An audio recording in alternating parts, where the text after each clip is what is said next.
Hello friends, welcome to diploma with Sonu.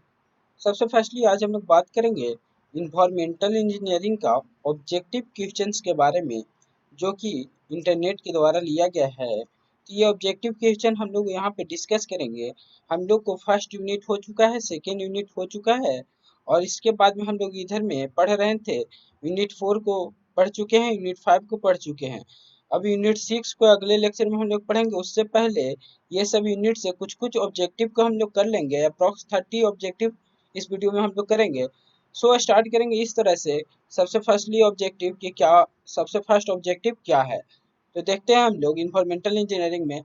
अब देखिए, सबसे फर्स्टली अगर आप लोग इस चैनल पे न्यू हैं तो प्लीज़ जाके चैनल को सब्सक्राइब करें और चैनल को ज़्यादा से ज़्यादा शेयर कीजिए, ताकि आपको जल्दी से जल्दी कोई भी नोटिफिकेशन मिल सके एसबीटी के द्वारा, और आपका कोई भी मटेरियल्स जो स्टडी मटेरियल्स हो आपको मिल सके। ठीक है फ्रेंड्स, सो स्टार्ट करते हैं हम लोग लेक्चर को यहाँ से। सबसे फर्स्ट जो क्वेश्चन हम लोग का है, which of the following values of pH represents a stronger acid. सबसे पहले देखिए कि इनमें कौन सा ऐसा वैल्यू है जिसका पीएच का कि जो स्ट्रॉन्गर एसिड को रिप्रेजेंट करता है। तो वो वैल्यू क्या है फ्रेंड? वो वैल्यू यहाँ पे आपको दिया गया है, वो वैल्यू यहाँ पे 2 है। 2 जो है वो स्ट्रॉन्गर एसिड को वहाँ पर रिप्रेजेंट कर रहा है, क्योंकि 7 के इधर पूरा क्या हो जाता है, एसिड का इंक्रीजमेंट ऑर्डर में होता है, इसलिए 2 यहाँ पे क्या है, स्ट्रॉन्गर एसिड है। सेकंड क्वेश्चन देखिए फ्रेंड, सेकंड क्वेश्चन में है कि the distribution mains are designed for. Distribution main जो होते हैं वो किसके लिए डिजाइन किए जाते हैं? तो डिस्ट्रीब्यूशन मेन जो होते हैं फ्रेंड, वो maximum hourly demand on maximum day के लिए डिजाइन किए जाते हैं, डिस्ट्रीब्यूशन मेन्स। ठीक है, maximum hourly demand on maximum day. इसके बाद फ्रेंड आता है sewage treatment units are design for. Sewage treatment unit होता है, उसको किस लिए हम लोग डिजाइन करते हैं? सीवेज ट्रीटमेंट यूनिट जो होता है फ्रेंड, उसको हम लोग डिजाइन करते हैं, सी ऑप्शन करेक्ट है हमारा, एवरेज फ्लो ओनली के लिए। एवरेज फ्लो के लिए सिर्फ हम लोग डिजाइन करते हैं सीवेज ट्रीटमेंट को। तो यहाँ पे ध्यान दीजिएगा फ्रेंड, सीवेज ट्रीटमेंट किसके लिए? तो एवरेज फ्लो के लिए सिर्फ वहां पे डिजाइन किया जाता है सीवेज ट्रीटमेंट को।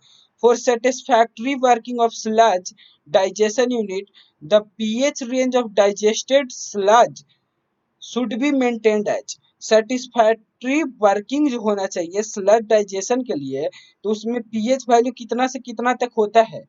तो देखिए, स्लज में जब बात किया जाता है तो पीएच वैल्यू उसका 6.5 से 8.0 होना चाहिए। बी ऑप्शन हम लोग का करेक्ट है।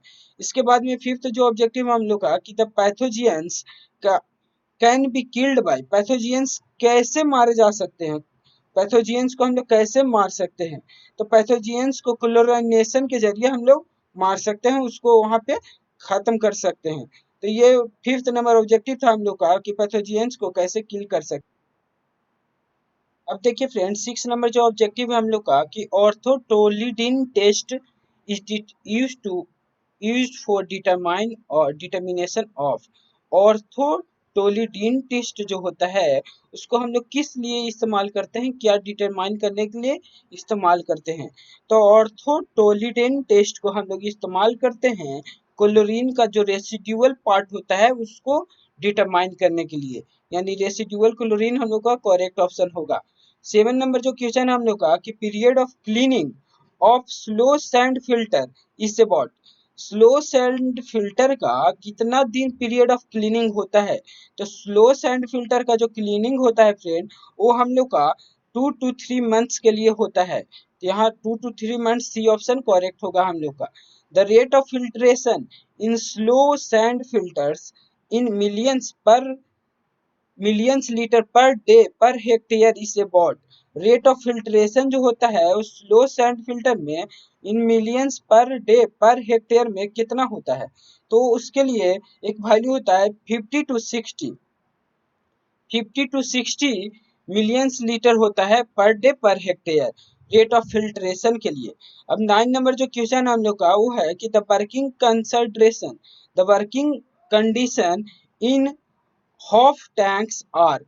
वर्किंग जो कंसंट्रेशन कंडीशन होते हैं इम हॉफ टैंक्स में, इम हॉफ टैंक्स में तो वो किस पे बेस्ड होते हैं, एरोबिक पे कि एनारोबिक पे, या aerobic in lower compartment and anaerobic in upper compartment, या anaerobic in lower compartment and aerobic in upper compartment. तो ये ऑप्शन जो करेक्ट होता है हम लोग का, वो डी ऑप्शन करेक्ट होता है, anaerobic to lower compartment and aerobic to upper compartment.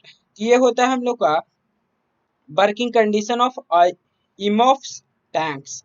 अब 10 नंबर जो क्वेश्चन है, the self cleansing velocity for all sewers in India is usually, self cleansing जो होता है velocity for all sewers in India is usually, तो कितना से कितना के बीच में होता है, चाहे लेस देन 1.0 मीटर पर सेकेंड, या 1.0 मीटर पर सेकेंड टू 1.2 मीटर पर सेकेंड, 1.5 मीटर पर सेकेंड टू 2.0 पर सेकेंड, या 3.0 मीटर पर सेकेंड टू 3.5 मीटर पर सेकेंड। इसका जो करेक्ट ऑप्शन हम लोग का है 1.0 मीटर पर सेकेंड टू 1.2 मीटर पर सेकेंड हम लोग का करेक्ट ऑप्शन होगा। सो यहाँ 10 नंबर क्वेश्चन भी हम लोग कर चुके हैं। इसके आगे हम लोग क्वेश्चन को देखते हैं। तो देखिए फ्रेंड, 11 नंबर जो क्वेश्चन है हम लोग का है, वो है the method of analysis of distribution in which the domestic supply is neglected and fire demand is considered is. ऐसा कौन सा एनालिसिस हम लोग जब करते हैं, तो एनालिसिस ऑफ डिस्ट्रीब्यूशन सिस्टम को क्या नाम है कि जिसको हम लोग डोमेस्टिक सप्लाई के लिए निग्लेक्ट करते हैं और फायर डिमांड के लिए कंसाइडर करते हैं। तो वो जो मेथड होता है, वो एनालिसिस ऑफ डिस्ट्रीब्यूशन सिस्टम को हम लोग सर्किल मेथड के नाम से जानते हैं। ये ऑप्शन करेक्ट है हम लोग का। Residual chlorine in water is determined by, residual chlorine जो होता है वाटर में, तो किस मेथड के जरिए डिटरमाइन किया जा सकता है। तो देखिए, अभी कुछ देर पहले बात किया गया था ऑर्थोटोलिडिन मेथड में क्या जांचने के लिए ऑर्थोटोलिडिन मेथड का इस्तेमाल किया जाता है। तो ऑर्थोटोलिडिन मेथड का इस्तेमाल हम लोग रेसिडुअल करने के लिए करते हैं।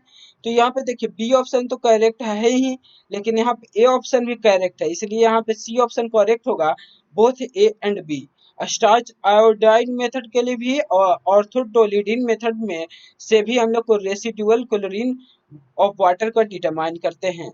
The means of access for inspection and cleaning of sewer line is known as. ऐसा कौन सा मीन्स ऑफ एक्सेस होते हैं जिनका इस्तेमाल हम लोग करते हैं इंस्पेक्शन और क्लीनिंग ऑफ सेवर लाइन के लिए, तो उस मेथड का, उस मीन्स का क्या नाम है। तो उस मीन्स का नाम होता है मैनहोल। मैनहोल का हम लोग इस्तेमाल करते हैं इंस्पेक्शन और क्लीनिंग ऑफ सेवर के लिए।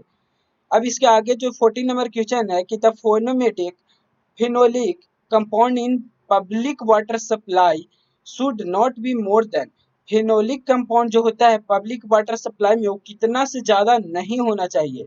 तो 0.001 ppm पार्ट पर मिलियन से ज्यादा नहीं होना चाहिए, यानी सी ऑप्शन हम लोग को करेक्ट होगा, 0.001 पार्ट पर मिलियन। अब 15 नंबर क्वेश्चन है कि the water carriage system of collection of waste product. तो ये वेस्ट प्रोडक्ट के लिए वाटर कैरी सिस्टम में क्या हम लोग इस्तेमाल करते हैं, तो ये ऑप्शन हम लोग का करेक्ट होगा, require treatment before disposal. Water carry system को हम लोग कब इस्तेमाल करते हैं, ये इसका इस्तेमाल होता है डिस्पोजल से पहले। तो अब इसके आगे हम लोग क्वेश्चन को देखते हैं। अब देखिए friend, in chlorination with the rising temperature of water death rate of bacteria. जब कोलोराइजेशन होता है तो टेम्परेचर क्या होता है, राइज करता है। तो डेथ रेट ऑफ बैक्टीरिया क्या होता है, उनमें क्या अफेक्ट होता है, वो इंक्रीज करेगा, डिक्रीज करेगा, या रिमेन्स अनअफेक्टेड। तो इसका जो करेक्ट ऑप्शन होता है वो होता है इंक्रीजेज। डेथ रेट क्या हो जाता है, इंक्रीज हो जाता है। क्लोरिनेशन करने से टेम्परेचर बढ़ जाता है, जिसके कारण डेथ रेट इंक्रीज हो जाता है बैक्टीरिया का। 17 नंबर जो क्वेश्चन हमारा, the characteristics of fresh and septic sewage respectively are.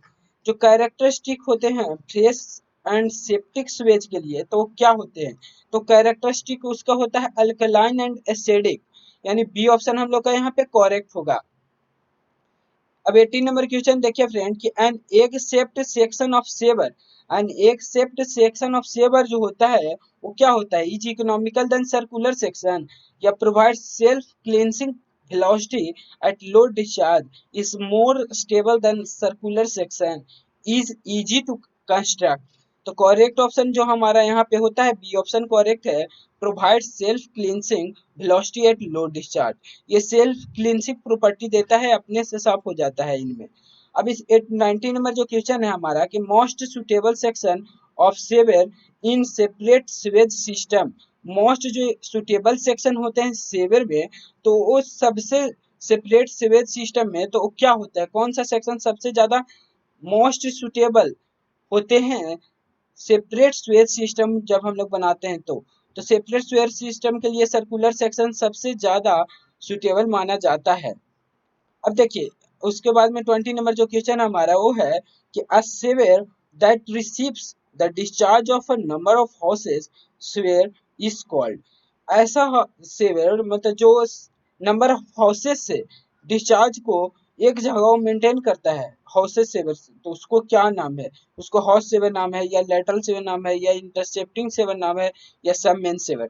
जिसका जो करेक्ट ऑप्शन हमारा होता है वो होता है बी, लैटरल सेवर के नाम से जाने जाता है उसको, लैटरल सेवर हम लोग बोलते हैं। अब इसके आगे हम लोग देखते हैं और भी क्वेश्चंस को।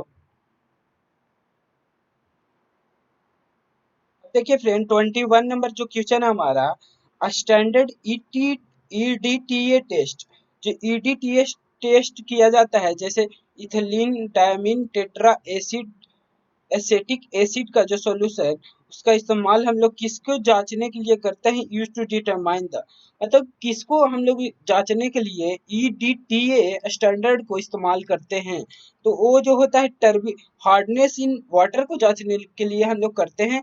ये ऑप्शन करेक्ट है। ईडीटीए में हार्डनेस ऑफ वाटर को डिटरमाइन करने के लिए ईडीटीए मेथड का इस्तेमाल किया जाता है। The hourly variation factor is usually taken as, hourly variation factor जो होता है वो कितना से कितना के बीच में हम लोग लेते हैं या कितना लेते हैं, जैसे 1.5 या 1.8 या 2.0 या 2.7। इसका जो करेक्ट ऑप्शन होता है फ्रेंड वो होता है ए ऑप्शन जो कि 1.5 है। 1.5 हम लोग लेते हैं आवरली वेरिएशन फैक्टर। अब इसके बाद आता है disinfection of water result in, disinfection जो होता है वाटर में तो उसका रिजल्ट क्या होता है, उससे क्या होता है, removal of turbidity, removal of hardness, killing of disease bacteria या कंप्लीट स्टेरिलाइजेशन। तो इसका जो करेक्ट ऑप्शन होता है सी ऑप्शन होता है, killing of disease bacteria. Disinfection of water result, तो उसका क्या होता है, किलिंग ऑफ डिजीज बैक्टीरिया। अब इसके 24 नंबर क्वेश्चन जो हमारा है कि if the total hardness of water is greater than its total alkalinity the carbonate hardness will be equal to, जब अगर बोला जब बात कि अगर टोटल हार्डनेस जो हो वाटर का अगर वो ग्रेटर हो ज्यादा हो टोटल अल्कलिनिटी से, तो कार्बोनेट हार्डनेस क्या होते हैं, तो कार्बोनेट हार्डनेस जो होते हैं उसका वो टोटल अल्कलिनिटी से इक्वल में आ जाते हैं। टोटल अल्कलिनिटी का क्या हो जाता है, इक्वल हो जाता है, यानी ए ऑप्शन हम लोग का करेक्ट होगा, टोटल अल्कलिनिटी का इक्वल हो जाता है। Laying of sewers is usually done with the help of, laying of sewer जो होता है तो वो किसके मदद से किया जाता है, तो लेइंग ऑफ सीवर जो होता है वो यहाँ पे थियोडोलाइट की मदद से किया जाता है कि कैंपास के मेथड से या side rails and boning rods के मदद से किया जाता है या ए प्लेन टेबल के मदद से किया जाता है। तो लेइंग ऑफ सेवर, ध्यान दीजिएगा फ्रेंड, लेइंग ऑफ सेवर जो होता है उसको हम लोग side rails and boning rods के मदद से उसको लेआउट करते हैं, उसको लेड करते हैं। अब इसके आगे हम लोग 26 नंबर क्वेश्चन को देखते हैं। देखिए फ्रेंड इसके बाद 26 नंबर जो हमारा क्वेश्चन है वो क्या है कि the correct relation between theoretical oxygen demand TOD, biological oxygen demand BOD और chemical oxygen demand COD is given by, TOD BOD और सीओडी के बीच में एक रिलेशन होता है, वो क्या होता है, करेक्ट रिलेशन इनमें से क्या है, टीओडी बड़ा है बीओडी से या बीओडी बड़ा है सीओडी से, तो ये ऑप्शन करेक्ट होगा कि बी होगा कि सी होगा कि डी होगा। तो इसका जो करेक्ट ऑप्शन हम लोग का होता है वो इस होता है, टीओडी जो होता है बड़ा होता है सीओडी से, सीओडी जो बड़ा होता है बीओडी से, मतलब तो थियोरेटिकल ऑक्सीजन डिमांड जो होता है वो ज्यादा होता है केमिकल ऑक्सीजन डिमांड से, केमिकल ऑक्सीजन डिमांड ज्यादा होता है बायोकेमिकल ऑक्सीजन डिमांड से। तो सबसे करेक्ट जो अरेंजमेंट है टीओडी सीओडी बीओडी। इसके बाद 27 नंबर क्वेश्चन को देखते हैं। As compared of to shallow wells deep wells have. Shallow well के अगर कंपैरिजन में करें डीप वेल्स के, तो डीप वेल के पास में क्या है, मोर डेप्थ है, लेस डेप्थ है, मोर डिस्चार्ज है या लेस डिस्चार्ज है। तो अगर कंपेयर करें सैलो वेल से, तो डीप वेल के पास में मोर डिस्चार्ज है। सी ऑप्शन हम लोग का करेक्ट होगा। As compare to cast iron pipes steel pipes are. अगर कंपेरिजन करें कास्ट आयरन पाइप और स्टील पाइप्स में, तो दोनों के बीच में स्टील पाइप्स में क्या है डिफरेंट। तो स्टील पाइप्स में क्या होता है कि कंपेरिजन करने पर स्ट्रोंगर होता है आयरन पाइप से। आयरन पाइप से क्या होता है, स्ट्रोंगर होता है। 29 नंबर क्वेश्चन हमारा है कि in water treatment rapid gravity filters are adopted to remove. Water treatment में रैपिड ग्रेविटी फिल्टर्स का इस्तेमाल हम लोग किसको रिमूव करने के लिए करते हैं, डिसॉल्व्ड ऑक्सीजन, ऑर्गेनिक सब्सटेंसेस को, या dissolved solids and dissolved gases, या floating solids and dissolved inorganic solid, bacteria and colloidal solid. तो देखिए वाटर ट्रीटमेंट जब हम लोग करते हैं तो रैपिड ग्रेविटी फिल्टर का इस्तेमाल हम लोग बैक्टीरिया और कोलाइडल सॉलिड को रिमूव करने के लिए करते हैं। डी ऑप्शन हम लोग को करेक्ट है। In facultative stabilization pond the sewage is treated by. 30 number जो क्वेश्चन हमारा वो बोल रहा है कि in facultative stabilization pond sewage is treated by. Sewage को किसके मदद से ट्रीट किया जाता है, एरोबिक बैक्टीरिया वाली, अल्गेई वाली, या dual action of aerobic bacteria and anaerobic bacteria, या सेडिमेंटेशन। तो देखिए फैक्यूलेटिव स्टेबलाइजेशन जो होता है पॉन्ड में, तो सीवेज को किससे ट्रीटेड किया जाता है, तो सीवेज को dual action of aerobic bacteria and anaerobic bacteria के द्वारा ट्रीट किया जाता है। यही था टोटल फ्रेंड 30 क्वेश्चन। ये हम लोग तीन तीन पार्ट में देखेंगे।